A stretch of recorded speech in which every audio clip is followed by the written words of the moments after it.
can't believe we're still talking about Fauci and he's not in prison. But that aside, I mean, I think there's probably no better example of the distorted relationship that we have with the PRC than that of the origins, lived experience, the pandemic of COVID, but then of course the fallout, right? Which is these euphemistic terms they would call increased scientific research, promoting strategic stability and international cooperation. As we found out, a bunch of US tax dollars have gone to promote Chinese research by military entities in the field of chips, rare earths, all the industries that they are now seeking to dominate us.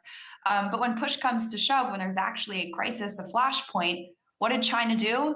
Right? They hid all the evidence. Our intelligence communities seem to have worked hand in glove with them in doing that, because I'm sure there was probably a lot more than just a really happy-go-lucky NIAID grant going to the Wuhan Institute of Virology, which even just from open source intelligence on their website, you can see had military researchers working there. And even if they didn't, there's no such thing as a Chinese scientific entity that is not part or functioning of their goal to militarize basically all of their society. Just look at their 5-year plans, look at the speeches that they've rolled out about high tech and science.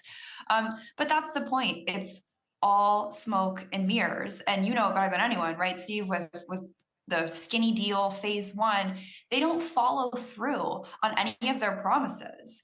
And I think the unfortunate point, and it's maybe a function of, 4-year terms versus thinking longer Shiism type, dynastic terms, is that we take small wins like, oh, they bought some soybeans, or, oh, we're going to set up this trade council, or, oh, maybe they'll release some samples to the WHO of COVID.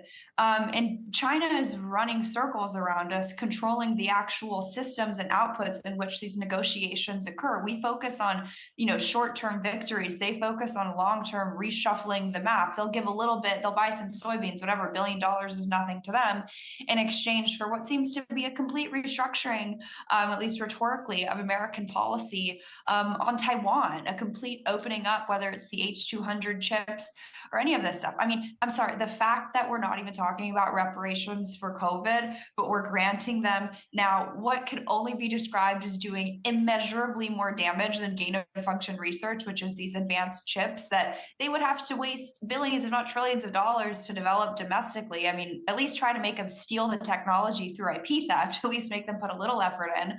But we're just, handing it to them easily. It's absolutely wild. We did not learn our lessons from COVID, which was not just gain of function, it was biological warfare, if we are now handing them the technological capabilities to become even more of a lethal superpower, all the while increasing their rhetoric to become overtly hostile and essentially telling the United States that we are now second in command.